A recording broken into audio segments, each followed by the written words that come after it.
Salam sejahtera.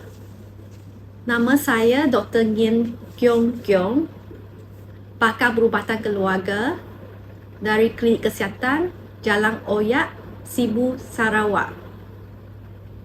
Saya akan berkongsi satu topik dengan anda. Topik saya ialah, tahukah anda jangkitan hepatitis virus?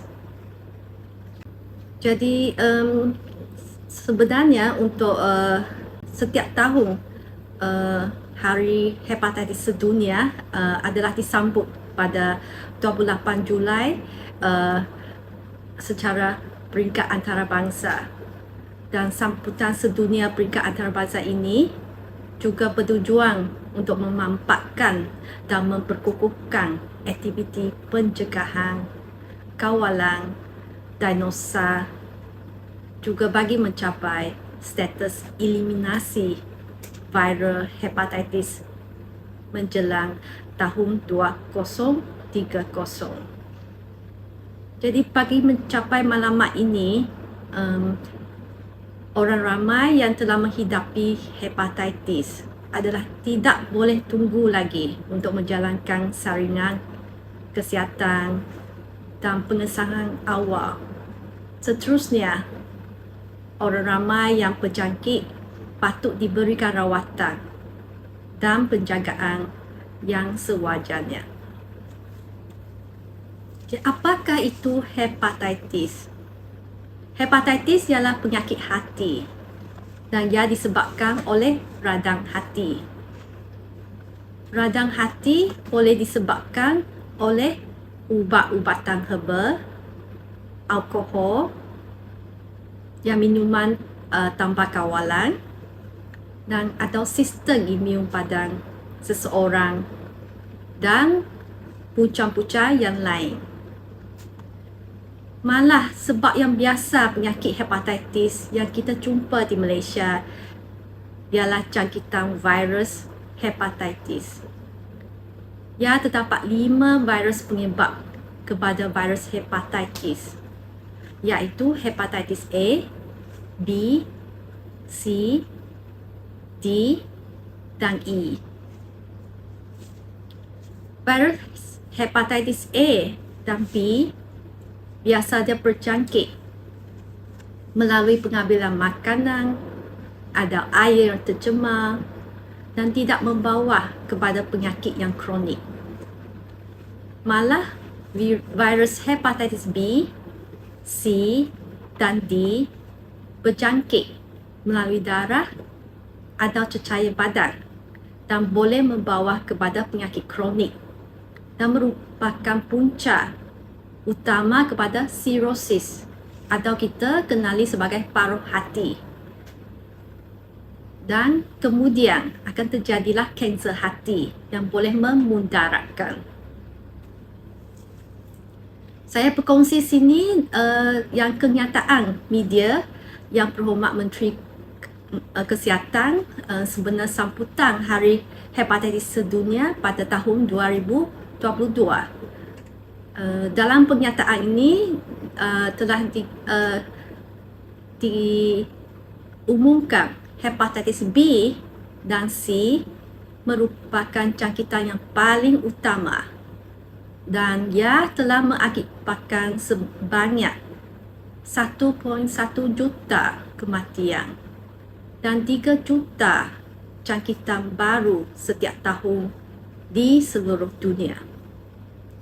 Di Malaysia, kadar notifikasi kes hepatitis B pada tahun 2021 telah menurun kepada 11.6 orang bagi setiap 100,000 penduduk berbanding dengan 12.2 pada tahun 2015. Namun begitu, kita nampak kadar notifikasi kematian hepatitis B telah meningkat dari 0.13 bagi setiap 100,000 penduduk pada 2015 kepada 0.16 pada tahun 2021.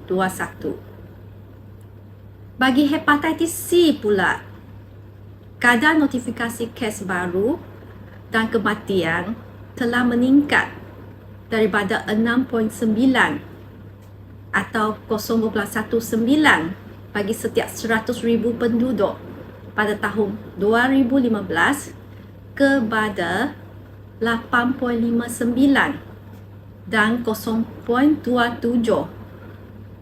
bagi setiap 100,000 penduduk pada tahun 2021. Jadi yang ini jelas kita nampak ada semakin banyak kes orang ramai berjangkit hepatitis C, dan kita jangka ramai lagi yang belum tahu status penyakit ini. Jadi apakah tanda-tanda amaran hepatitis? Kebanyakan orang dijangkiti tidak mempunyai tanda-tanda apa-apa. Kalau tanda-tanda berlaku, ia adalah sama untuk semua berlainan jenis hepatitis. Tanda-tanda antara dia ialah merasa letih, kurang selera makan, atau berasa loya, muntah, sakit perut, warna kuning pada mata putih dan kulit warna kekuningan juga, atau kita selalu panggil penyakit kuning. Air kencing berubah warna menjadi warna teh dan warna najis berubah pucat atau warna tanah liat. Jadi itulah tanda-tanda berlaku dalam keadaan kebanyakan ialah acute hepatitis. Jadi apa komplikasi hepatitis yang kronik? Sekira dia bila penyakit hepatitis kritikal dalam masa acute dah berlalutan dan menjadi kronik di mana lebih 6 bulan. Jadi dengan itu kemungkinan terjadi dia organ hati sudah rosak. Dan lama kelamaan sel-sel hati bertukar menjadi tisu fibrous, jadi mengeras dan akan meninggalkan paru, di mana kita dipanggil sirosis hati. Tanda-tanda sirosis hati ialah perut membengkak dan sangat mudah lembam dan berubah tingkat laku atau berubah kepekaan, muntah darah dan najis hitam. Jadi kita nampak di peringkat ini kerosakan adalah lebih serius terjadi kepada organ hati. Yang seterusnya daripada sirosis, hati akan mungkin akan bertukar dan kepada kanser. Terjadi kanser hati dan seterusnya memudaratkan dan membawa maut.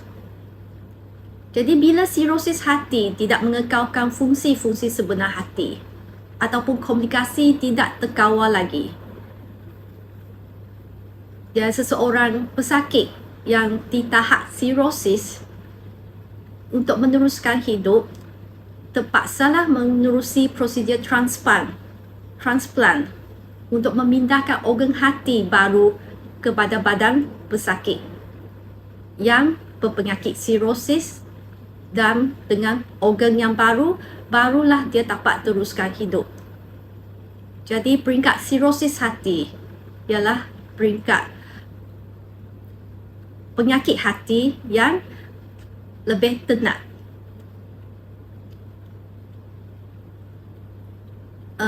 Di sini saya berkongsi gambar raja kronik hepatitis C jangkitan. Jadi bukan perubahan dalam masa yang singkat, sebenarnya mengambil masa bertahun-tahun daripada hati sel-sel yang normal, dan mungkin dia ambil masa bertahun-tahun sel-sel hati bertukar melalui proses inflamasi dan fibrosis mengeras, dan kemudian kepada tahap yang ternak di mana terjadilah kanser hati. Dan mungkin mengambil masa perjalanan 10 ke 15 tahun. Dan seterusnya saya akan berkongsi apa itu hepatitis A. Hepatitis A didapati selalu dia dari memakan makanan atau minuman dicemari oleh virus hepatitis A. Dan hepatitis virus A juga didapati dalam najis seseorang yang telah dijangkiti hepatitis A. Jadi tanda-tanda hepatitis biasanya muncul dari 15 ke 45 hari selepas dijangkiti. Dan seseorang yang dijangkiti, dia tidak terus dapat tanda-tanda. Dan lepas 40 hari dan dia pesakit mula mengalami tanda hepatitis dan juga tanda yang lain seperti cirit-pirit dan demam. Walau bagaimanapun, ada setengah-setengah kes mempunyai tanda-tanda yang ringan ataupun tiada tanda-tanda, dan simptom dia lebih kepada individu yang umur dia lebih tua. Jadi umur yang lebih tua kemungkinan mempunyai gejala yang lebih berat dan lebih sakit.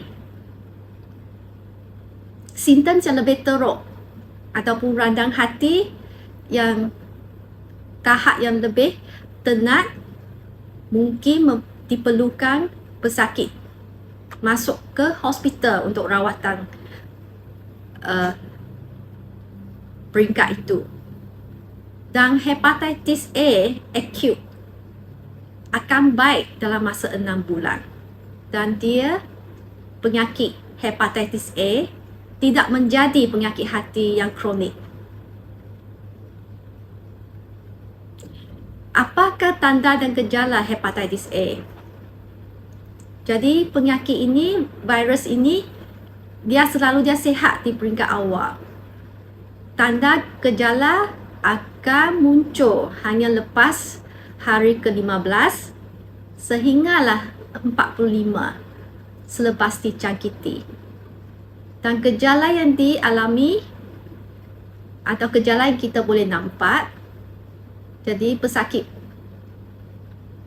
mungkin mempunyai pertukaran warna pada mata putih dia dan kulit dia, nampak kekuningan, demam, kurang selera makan, rasa tidak selesa pada abdomen atau perut, air kencing berubah warna menjadi warna teh, letih, loya dan cirit-pirit. Bagaimanapun terdapat pesakit yang mengalami gejala ringan atau tidak menunjukkan sebarang gejala. Jadi, gejala dan tanda adalah berlainan dari satu orang ke yang lain. Jadi ada orang bertanya-tanya, apakah komplikasi hepatitis A? Kajian telah dibuat 10 sehingga 15% individu yang dijangkiti akan menghidap penyakit berlanjutan atau berulang sehingga 6 bulan. Individu yang menghidap penyakit hati kronik berisiko tinggi untuk mengalami kegagalan hati akut.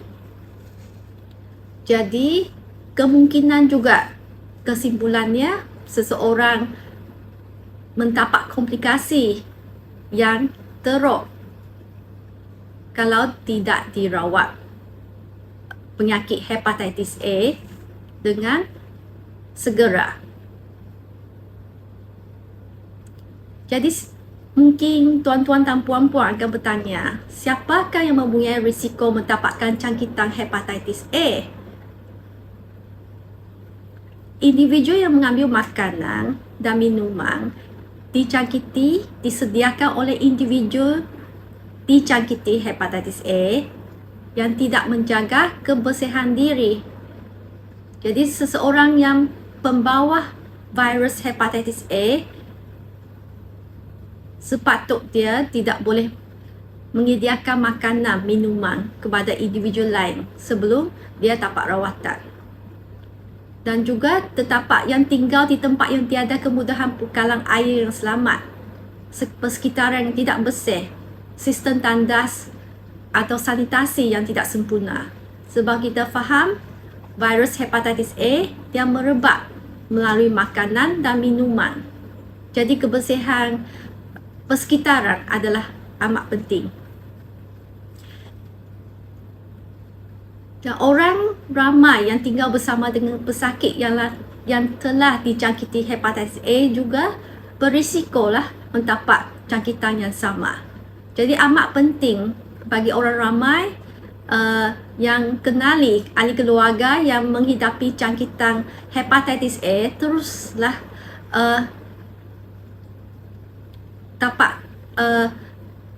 dapatkan rawatan dan saringan dengan masa yang sesuai. Dan di samping itu, hepatitis A boleh juga berjangkit melalui hubungan seksual. Jadi pasangan kepada pesakit hepatitis A, kita menyeru supaya tuan-tuan puan-puan melakukan saringan awal dan mendapatkan rawatan di klinik yang terdekat kamu. Jadi seseorang mungkin bertanya-tanya, apakah saya patut buat sekiranya saya dijangkiti virus hepatitis A? Jikalau anda syak dijangkiti hepatitis A, pertama, runding dengan doktor. Doktor akan menilai dan memeriksa anda. Doktor akan membuat ujian darah, termasuk ujian spesifik untuk hepatitis A. Jikalau organ hati anda tidak berfungsi dengan baik, jadi anda akan dimasukkan di hospital untuk rawatan. Tetapi kebanyakan pesakit memerlukan rawatan untuk simptom-simptom dan untuk pemerhatian sahaja. Hepatitis A yang teruk juga kalau tidak dirawat dengan secepat dia, boleh kemungkinan membawa maut. Dan rawatan hepatitis A selalu dia adalah penjagaan kesihatan yang tidak lama. Jadi rawatan adalah singkat. Jadi jangan melewat-lewatkan rawatan untuk jangkitan hepatitis A. Kedua, melindungilah keluarga dan orang yang tersayang. Penjagaan kesihatan diri seperti mencuci tangan dengan sempurna. Kita kena amalkan langkah-langkah cuci tangan yang betul dan pastikan sanitasi kita buat yang boleh mencegah hepatitis A. Basuhlah tangan menggunakan sabun dan air selepas ke tandas sebelum makan atau menyediakan saja makanan. Penggunaan air bersih dan selamat. Jadi jangan minum air, elakkan minum air pipe. Dan sistem tandas dan sistem pelupasan sampah pastikan sempurna dan tidak membawa jangkitan kepada menjadi punca jangkitan kepada hepatitis A. Dan langkah untuk melindungi keluarga dan orang tersayang, tidak lupa juga kita mengalahkan orang-orang yang satu rumah untuk mengambil vaksin hepatitis A. Jadi vaksin adalah pelalian yang boleh mencegah jangkitan kuman ini. Seterusnya, saya beralih ke topik hepatitis B. Jadi, apakah hepatitis B? Hepatitis B boleh merebak dari cecair tubuh seperti darah dan air mani. Ia adalah penyakit hati yang terbanyak di Malaysia.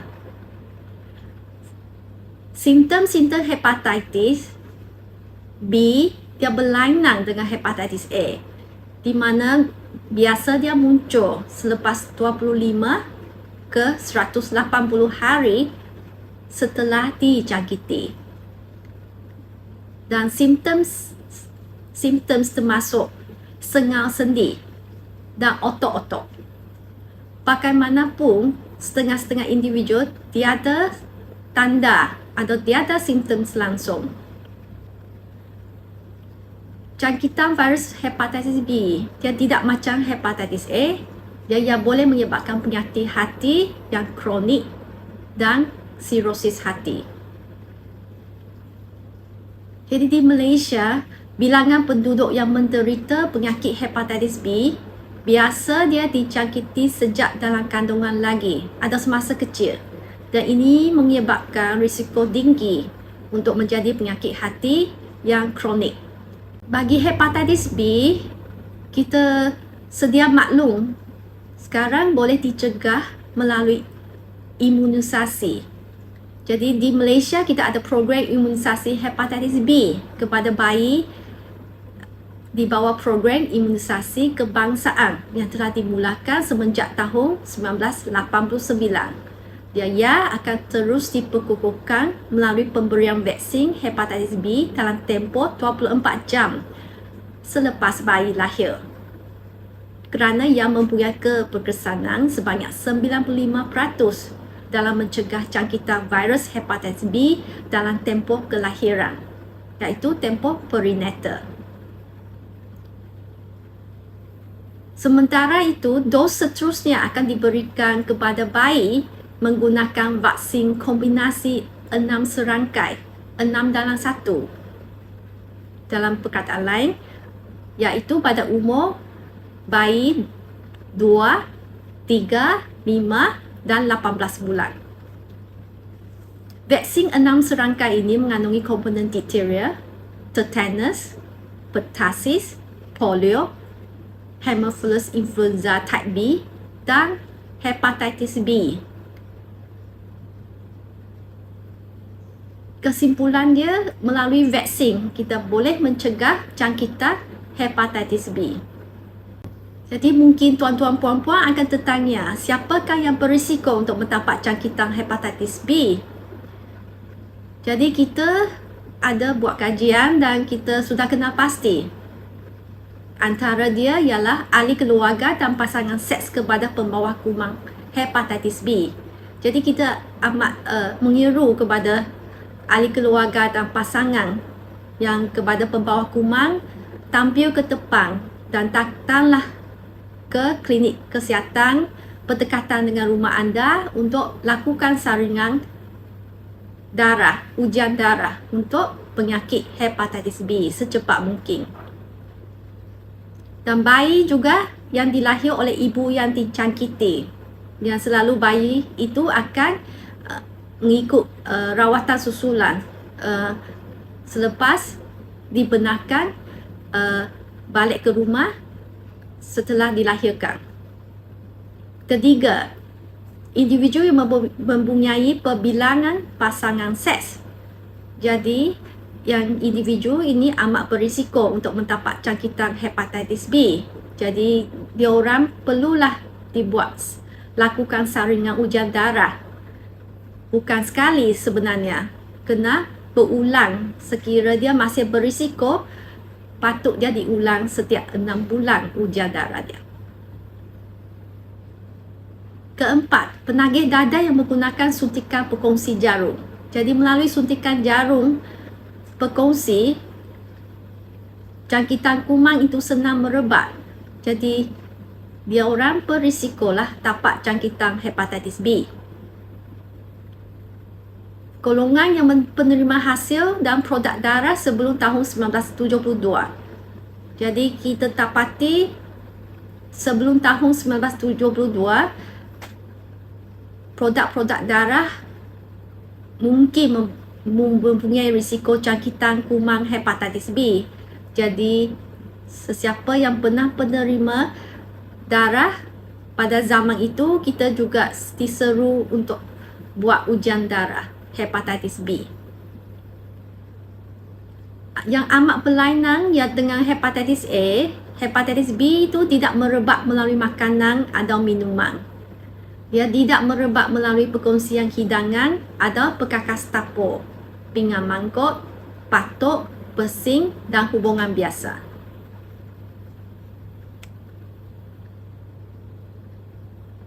Apakah yang saya patut buat sekiranya saya dijangkiti oleh virus hepatitis B? Jadi pertama, runding dengan doktor. Doktor akan atur ujian darah termasuk ujian spesifik untuk hepatitis B dan ultrasound scan organ hati. Dan setengah-setengah kes akan memerlukan ujian biopsi organ hati, di mana prosedur ini memerlukan sedikit tisu hati dikeluarkan untuk ujian yang bersesuaian. Jadi anda akan berjumpa dan berunding dengan doktor kerana hepatitis virus boleh dirawat. Rawatan perlu untuk mencegah komplikasi dan rawatan terdapat dalam bentuk pil dan suntikan. Setengah-tengah individu pula ada yang tidak perlukan rawatan pil tetapi mesti lagi dipantau di klinik kerana keadaan penyakit ini boleh berubah dan memerlukan rawatan sekira dia ada berlaku dia komplikasi kepada hati dan pertukaran mungkin berlaku dalam jangka masa yang panjang. Jadi susulan rawatan, susulan temu janji, pastikan anda tidak tertinggal. Dan seterusnya, anda perlu melindungi keluarga dan orang yang tersayang. Anda patut memberitahu ahli keluarga dan pasangan seks dan demam serumah. Datanglah ke klinik terdekat untuk lakukan ujian saringan hepatitis B. Dan sementara, anda juga dinasihatkan amalkan hubungan seks yang selamat, di mana untuk lelaki pakailah kondom ya. Barrier method untuk mencegah dan mencegah jangkitan ini daripada merebak. Dan kita juga nasihatkan jangan berkongsi barangan persendirian yang mungkin ada darah seperti jarum suntikan, berus gigi, pisau cukur, pengetik kuku, dan gunting. Sebab yang mengandungi darah mungkin yang akan merebak kepada orang lain. Dan sekira anda ada tumpah dengan darah sendiri, pastikan mengambil langkah-langkah mengelakkan darah dengan secepat mungkin. Dan jangan bagi dia bersentuhan dengan orang lain. Sekiranya anda mengandung dan dijangkiti hepatitis B, bayi anda akan diberi 2 suntikan. Pertama, vaksin hepatitis B. Kedua, bayi akan diberikan suntikan immunoglobulin semasa baru lahir dan seterusnya vaksin yang selengkap pada masa kemudian. Dan ketiga, anda belum menjagaan sendiri dengan mengamalkan cara hidup yang sehat. Sehat dengan melakukan senaman, dengan gerak, daripada tidak merokok dan menjauhi alkohol. Kita setiap maklum, alkohol memang akan memudaratkan hati. Dan anda juga tidak dinasihatkan ambil pil-pil dan ubat-ubat dan rawatan tanpa beritahu doktor yang anda menghidap hepatitis. Jadi amat pentinglah tuan-tuan dan puan-puan membagi tahu doktor anda apa-apa saja pil atau ubat-ubatan yang beli dan guna di rumah. Dan anda juga patut mendengar nasihat doktor. Yang seterusnya, saya berkongsi tentang hepatitis C. Apakah hepatitis C? Hepatitis C boleh merebak dari cecair tubuh seperti darah dan air mani. Dan merebak dari darah dan air mani ini sama dengan hepatitis B. Dan majoriti individu yang dijangkiti tidak mempunyai simptom-simptom. Berbanding dengan hepatitis B, jumlah pesakit hepatitis C adalah sedikit di Malaysia. Bagaimanapun, individu yang dijangkiti boleh menyebabkan penyakit hati yang kronik dan sirosis hati dengan komplikasinya. Siapa yang berisiko untuk mendapatkan jangkitan hepatitis C? Jadi pasangan hubungan seksual dengan individu yang dijangkiti. Kita ada pesakit, dia tidak membagi tahu hubungan pasangan seksual dia. Jadi ini akan menyebabkan kawalan penyakit ini susah. Jadi kita nasihatkan tuan-tuan dan puan-puan, ajakkan pasangan anda untuk sama-sama disaring penyakit hepatitis C sekiranya anda sudah disahkan penyakit hepatitis C. Dan di mana individu ada berbilangan pasangan seks. Jadi ini juga membawa risiko kepada jangkitan hepatitis C. Ketiga, penagih dada yang menggunakan suntikan. Jadi di kalangan penagih dada kita nampak yang banyak berkongsi jarum. Dan itulah terjadi ramai berpenyakit hepatitis C. Dan keempat, penerima hasil dan produk darah sebelum tahun 1994.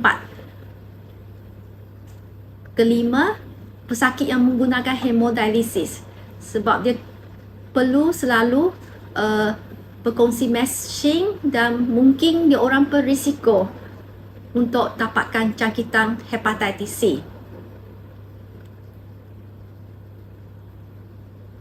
Kelima, bayi yang dilahir dari ibu dijangkiti tetapi risiko dia sangat kecil. Jadi hanya kira-kira 4% sahaja yang tak tinggi sebenarnya. Sekiranya ibu dia pembawa hepatitis C, jadi kemungkinan hanya risiko kecil bayi dia dijangkiti juga. Yang ini risiko yang amat penting kita nampak di Sarawak terutama dia ialah petatu.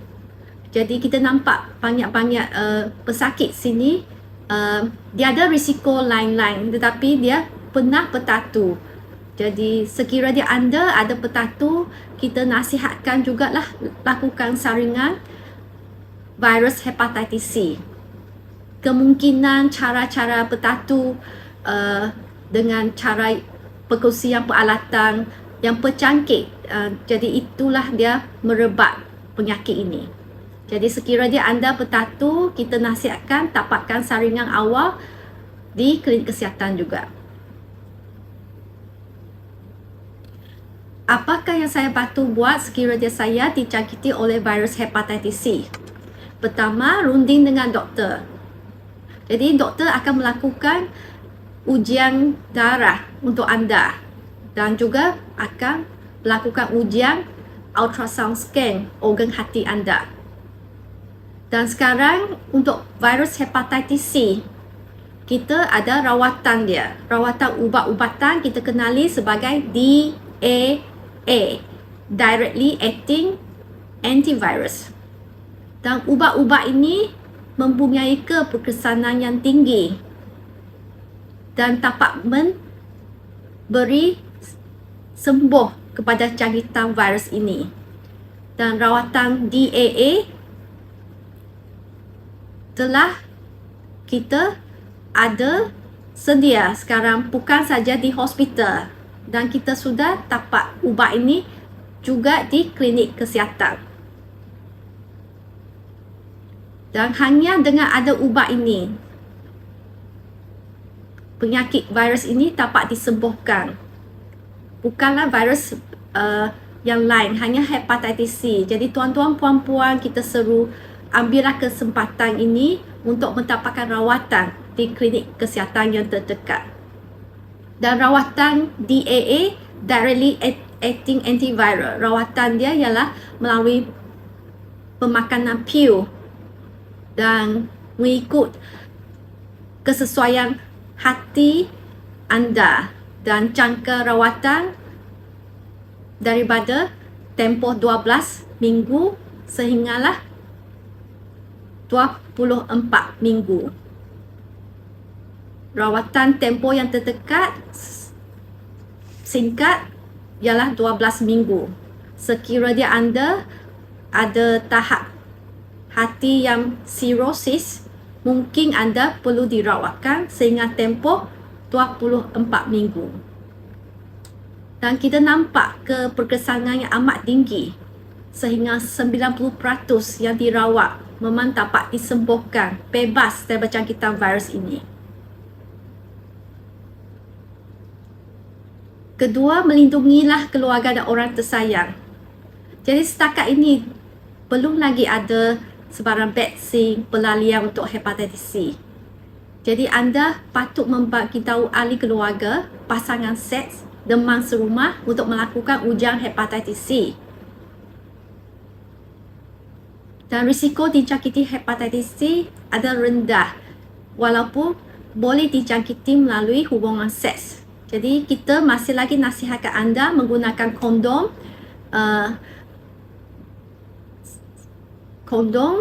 untuk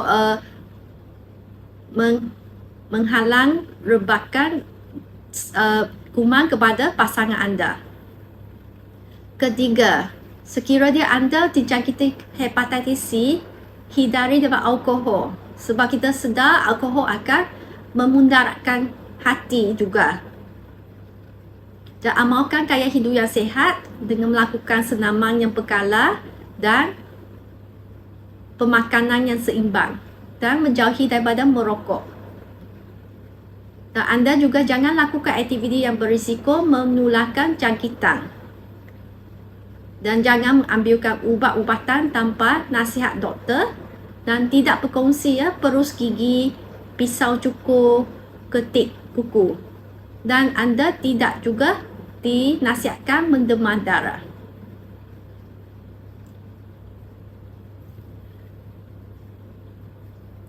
Dan bagi individu yang berisiko, anda mungkin memerlukan saringan yang berterusan. Jadi berisiko kita nasihatkan bukan setakat sekali saja ujian darah saringan virus hepatitis C. Jadi anda perlu disaring 6 bulan kemudian dan seterusnya mengikut nasihat doktor.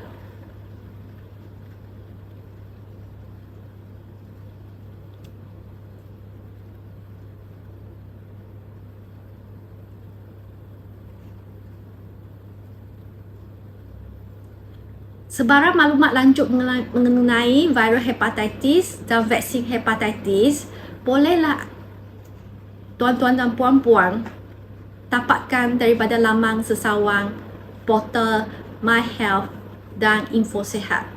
Dan khidmat nasihat berkaitan virus hepatitis ini juga boleh didapati daripada anggota kesihatan di fasiliti kesihatan. Dengan ini saya mengambil kesempatan mengucapkan selamat Hari Hepatitis Sedunia 2023 dan bersamalah sama kita hapuskan penyakit hepatitis. Sekian, terima kasih.